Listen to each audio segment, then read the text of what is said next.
New figures given to the Irish Independent show that county councils around the country paid €54 million in compensation for public liability claims for the year 2023.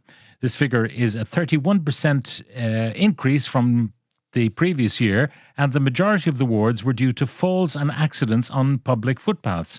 I'm joined by the CEO of the Alliance for Insurance Reform, Brian Hanley. Brian, good morning. Good morning, Pat.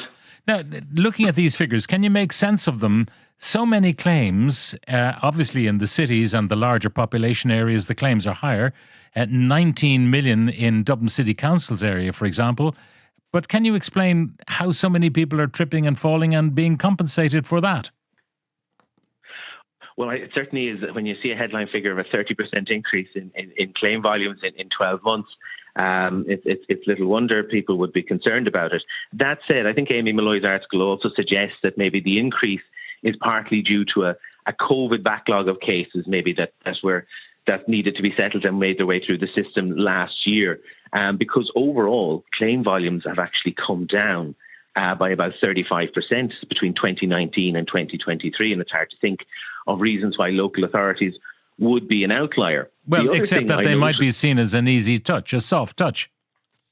Well, there's no doubt that, challenging suspect, fraudulent or exaggerated claims is a vital issue because it impacts us all. These aren't victimless pursuits, and monies paid to these people has to come from somewhere, which is invariably policyholders in the form of increased premiums.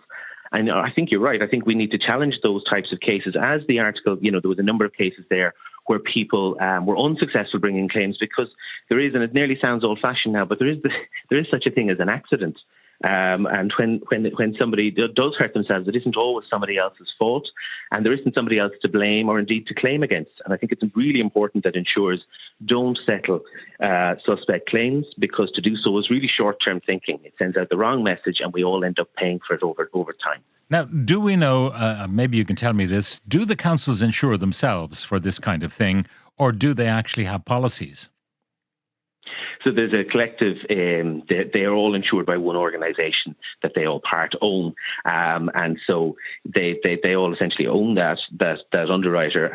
So they insure themselves, basically? They do, they're self-insured. Yes, so it comes out of their revenue from the rates and from the property tax and so on. So basically it comes from the punters.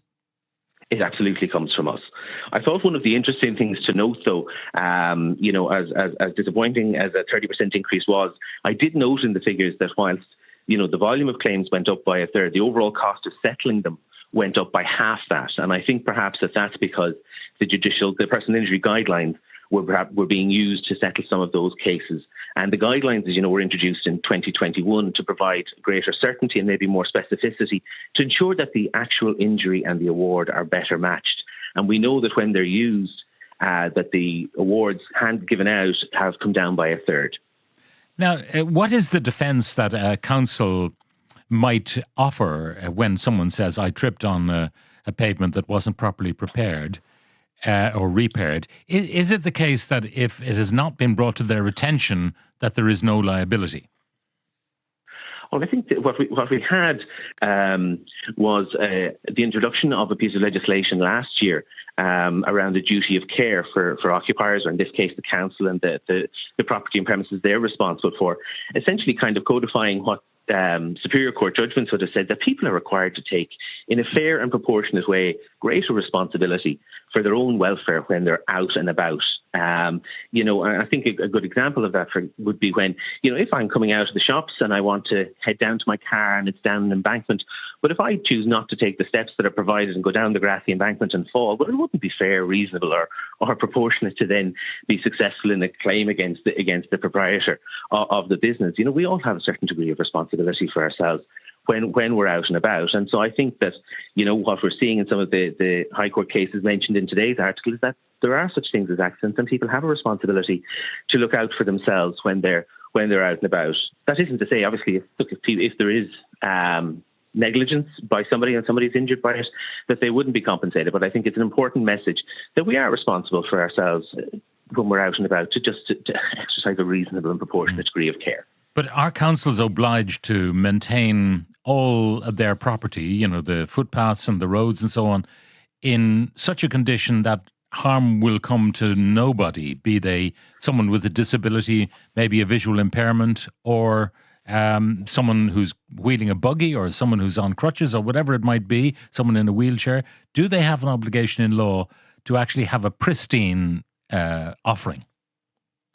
I don't think that there's a requirement to have a pristine offering, but I do think that they certainly couldn't have anything that would be potentially hazardous to people that they might reasonably foresee would be using the footpath or the road or whatever the case may be. I don't think there's a requirement that it be pristine, but I certainly think they couldn't have, known hazards that might potentially injure somebody that they would expect to be using the footpath or the road or things like that.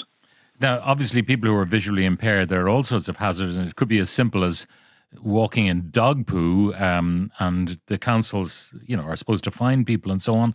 But it can also be low-hanging branches from maybe an ordinary person's garden. Who's liable in a situation like that? If a blind person is to crash into a low-hanging bough coming from someone's private garden?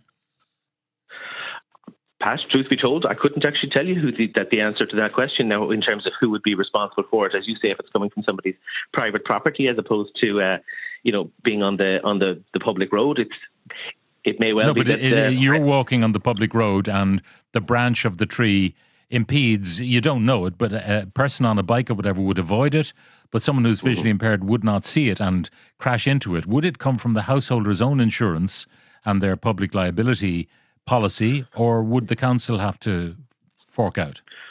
My expectation in cases like that, Pat, is that both would be joined in the action, and it would be a matter then, I think, for the insurers and or through a process of litigation to then resolve it.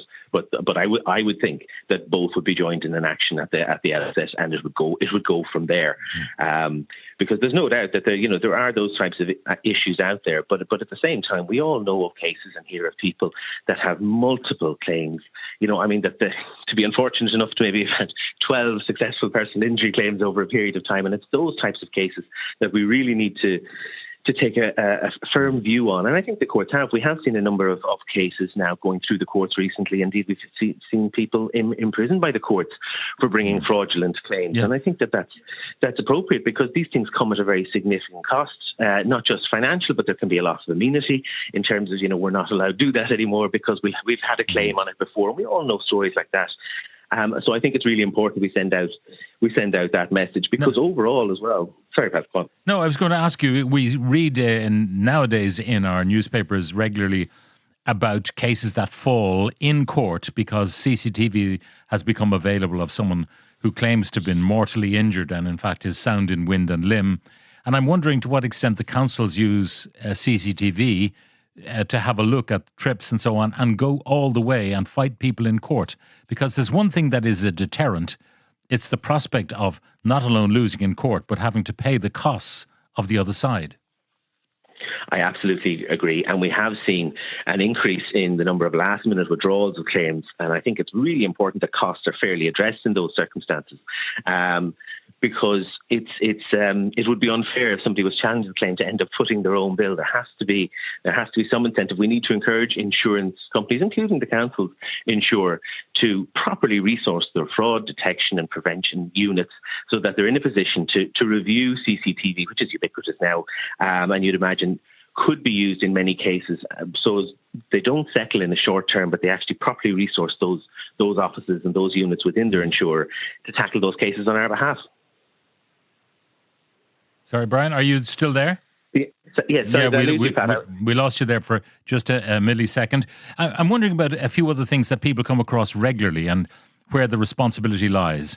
A skip on the side of the road, sometimes on the pavement, which is certainly illegal, but sometimes just outside somebody's house, may not be properly illuminated with reflectors or with any kind of warnings. Who's responsible? Is it the skip provider? Is it the builder who's ordered the skip? Is it the householder for whom the builder's working?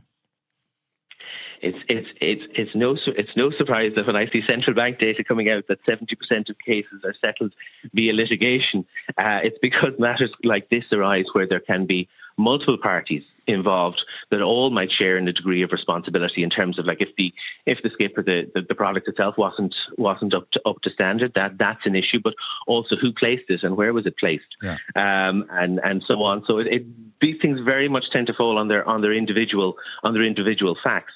And equally, those who are responsible for repairing utility, be it gas, electricity, water mains or whatever, and they leave a site untended, a hole in the road, to put it simply, and someone falls in, do you go after the utility or do you go after the council? Well, again, you'd have thought, Pat, that they have created the hazard. In terms, if they have opened up a hole in the ground and left it without properly being cordoned off, you'd imagine that there would be a high degree of culpability in those circumstances where you've created the hazard for somebody else. And they've been then injured because of it. Now, I'll read you some of the comments coming in. Why are those who bring false claims not fined and named? There have to be consequences for such people. Another one, some of these claims must be because the Greens are pouring money into cycle lanes and greenways instead of repairing roads and paths. Fermoy in County Cork is a prime example. The main street looks like a war zone. That's from Noel. Why do we still have this antiquated system of personal injury claims? You can't get these high compensation claims anywhere else in the EU. Perhaps you'd like to comment on that one, Brian. Yeah, well, I think there's no doubt that we're coming from a time where the size of awards and the volume of claims was far too high. Now, what we have had in the last number of years has been quite indeed a whole of government approach to addressing insurance. We've seen the introduction of the guidelines, which, as I said earlier, have seen reductions in the size of awards by a third.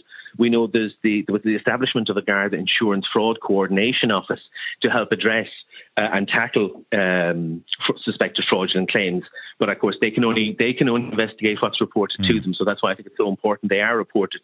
But the question of in Europe, I mean, I see some of the footpaths in some towns in various continental countries, and they are hazardous to say the least. But were those hazards to result in an expected number of trips and claims, they'd be broke trying to pay the kind of monies that we pay out. They certainly would. And I've walked on some of those cobblestones and often asked myself the same question, whether we'd be able to have something here.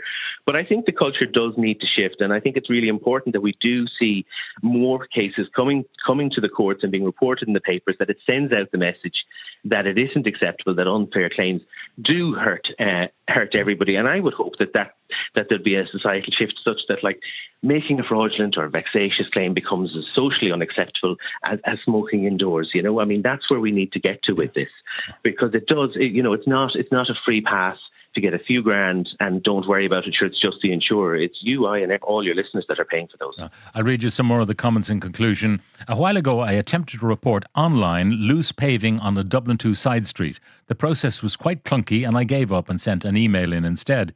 If it were possible to access an app or a website option to simply input the location on the issue, some of these accidents could be prevented.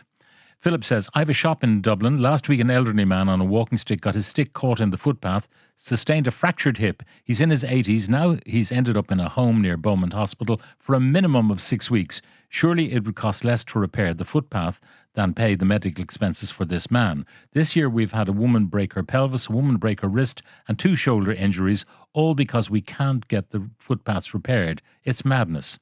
I'm 4 years reporting moss on footpaths to my local authority and they say they have no budget to maintain them. I have fallen and so has my son who fell off his bike. At what stage will they maintain the footpaths? Should they not have a duty of care to the user? Well, I wonder, is this moss just outside your house? Because sometimes it's quicker to do it yourself. Get a bit of moss killer and spread it. My mother had a fall outside her house and broke her ankle. This was after she'd reported the state of the path 5 times.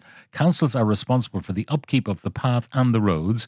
The path has still not been repaired 2 years after the accident. And lots more where that came from, I can tell you. That's Brian Hanley, CEO of the Alliance for Insurance Reform. Brian, thank you very much for joining us.